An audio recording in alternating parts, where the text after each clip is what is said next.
ప్రభువైన యేసుక్రీస్తు పరిశుద్ధమైన నామములో దేవుని పిల్లలకు శుభములు. ప్రియులరా, దేవుడు మనలను ప్రేమించి తన పరిశుద్ధ వాక్యాన్ని ప్రతిదినము ధ్యానం చేసుకుని గొప్ప అవకాశాన్ని ఇచ్చాడు. ప్రియులరా, ఈ మత్తయి సువార్త గ్రంథ ధ్యానాలు మీ ఆత్మీయ జీవితానికి మేలుకరంగా ఉన్నాయి అని భావిస్తే తప్పకుండా సబ్స్క్రైబ్ చేసుకునండి. అలాగే ఈ వీడియో సందేశాన్ని ఇరుగు పొరుగు వారికి, స్నేహితులకు, బంధువులకు షేర్ చేయండి. వీడియో ఓపెన్ చేసిన వెంటనే లైక్ చేయటం మర్చిపోవద్దు. మీరు ఇచ్చేటటువంటి లైక్ వల్ల ఈ వీడియో అనేకులకు చేరువవుతుంది. తద్వారా దేవుని పనిలో మీరు కూడా కొనసాగుతున్నట్లుగా భావించాలని మనవి చేస్తున్నాను. మంచిది, అంశంలోనికి వెళదాం. మత్తయి సువార్త 5వ అధ్యాయానికి సంబంధించినటువంటి ప్రశ్నలకు సమాధానాలను చూద్దాం. మొదటి ప్రశ్నకు సమాధానం: జన సమూహములను చూసి యేసు ఎక్కడ కూర్చొని బోధించాడు? జన సమూహములను చూసి యేసు ఎక్కడ కూర్చొని బోధించాడు? సమాధానం: ఆయన జన సమూహములను చూసి కొండ ఎక్కి కూర్చుండగా ఆయన శిష్యులు ఆయన వద్దకు వచ్చిరి. అప్పుడు ఆయన నోరు తెరచి ఈలాగు బోధించసాగెను. 2. యేసు బోధలో ఎవరికి పరలోక రాజ్యము అని చెప్పాడు? యేసు బోధలో ఎవరికి పరలోక రాజ్యము అని చెప్పాడు? సమాధానం: ఆత్మ విషయమై దీనులైన వారు ధన్యులు, పరలోక రాజ్యం వారిది. నీతి నిమిత్తము హింసింపబడు వారు ధన్యులు, పరలోక రాజ్యము వారిది అని చెప్పాడు. 3. సాత్వికులు దేనిని స్వతంత్రించుకుంటారు అని చెప్పాడు? సాత్వికులు దేనిని స్వతంత్రించుకుంటారు అని చెప్పాడు? సమాధానం: సాత్వికులు ధన్యులు, వారు భూలోకమును స్వతంత్రించుకొందురు అని చెప్పాడు. 4. యేసు బోధలు దేవుని చూసేది ఎవరని చెప్పాడు? యేసు బోధలు దేవుని చూసేది ఎవరని చెప్పాడు? సమాధానం: హృదయ శుద్ధి గల వారు ధన్యులు, వారు దేవుని చూచెదరు అని చెప్పాడు. 5. యేసు బోధలు దేవుని కుమారులు ఎవరని చెప్పాడు?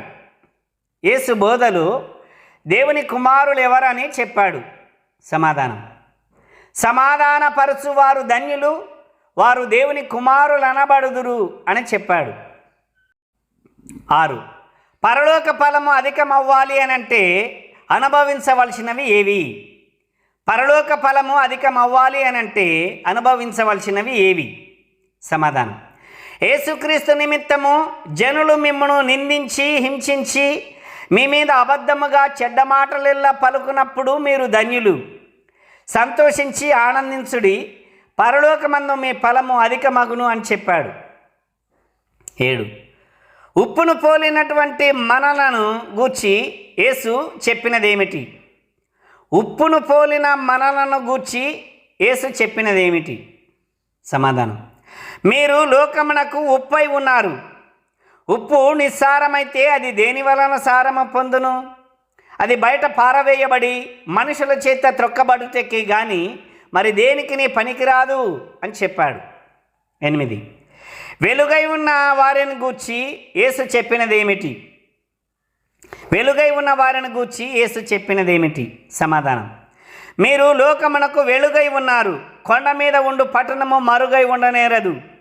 మనుషులు మీ సత్క్రియలను చూచి పరలోకమందున మీ తండ్రిని మహిమపరచునట్లు వారి ఎదుట మీ వెలుగును ప్రకాశింపనీయుడి అని చెప్పాడు. 9.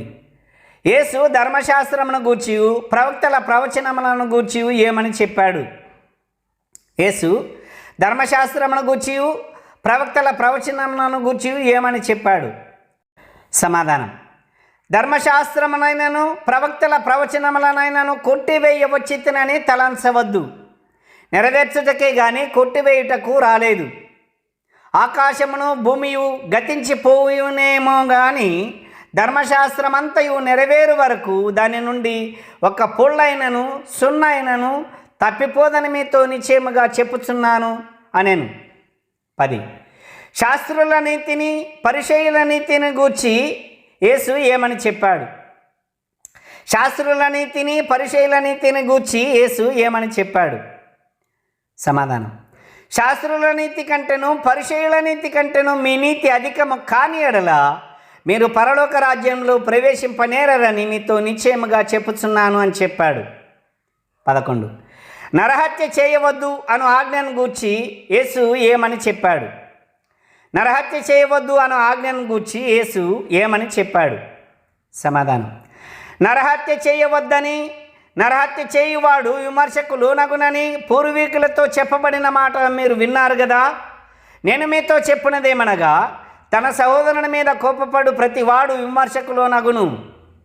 తన సహోదరుని చూచి వ్యర్థుడా అని చెప్పువాడు మహాసభకు లోనగును. ద్రోహి అని చెప్పువాడు నరకాగ్నిలోనికి అగును అని చెప్పాడు. సమాధానం: నరహత్య చేయవద్దు, నరహత్య చేయువాడు విమర్శకు లోనగునని పూర్వీకులతో చెప్పబడిన మాట మీరు విన్నారు కదా.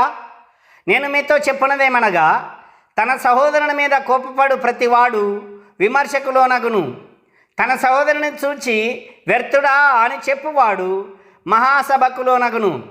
ద్రోహి అని చెప్పువాడు నరకాగ్నికి లోనగును అని చెప్పాడు. 12.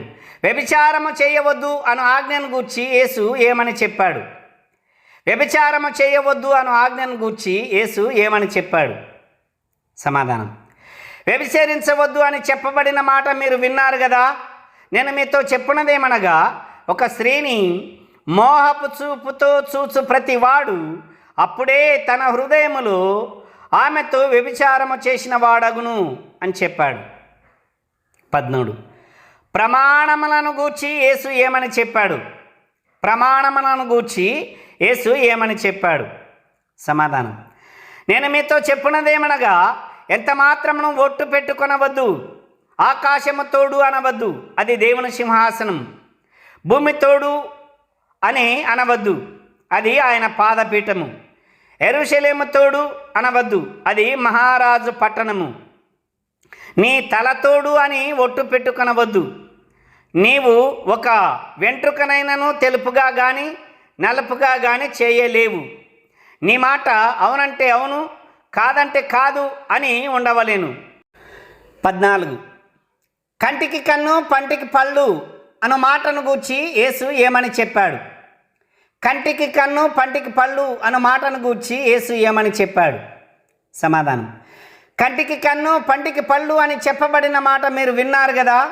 నేను మీతో చెప్పినదేమనగా, దుష్టుని ఎదిరింపక నిన్ను కుడి చెంప మీద కొట్టువాని వైపునకు నీ ఎడమ చెంప కూడా త్రిప్పుము అని చెప్పాడు. 15. నీ పొరుగువాణ్ణి ప్రేమించు, నీ శత్రువును ద్వేషించు అన్న మాటను గూర్చి యేసు ఏమని చెప్పాడు?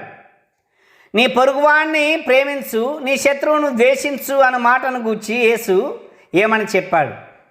సమాధానం: నీ పొరుగువాణ్ణి ప్రేమించి నీ శత్రువును ద్వేషించుమని చెప్పబడిన మాట మీరు విన్నారు కదా.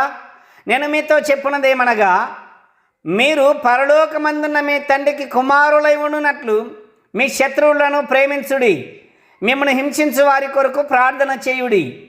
ఆయన చెడ్డవారి మీదను మంచివారి మీదను తన సూర్యుని ఉదయింపజేసి నీతిమంతుల మీదను అనీతిమంతుల మీదను వర్షము కురిపించుచున్నాడు అని చెప్పాడు. 16. మనము మన సహోదరులకు వందనము చేయుటను గూర్చి యేసు ఏమని చెప్పాడు? మనము మన సహోదరులకు వందనము చేయుటను గూర్చి యేసు ఏమని చెప్పాడు? సమాధానం: మీ సహోదరులకు మాత్రము వందనము చేసిన ఎడల మీరు ఎక్కువ చేస్తున్నదేమి?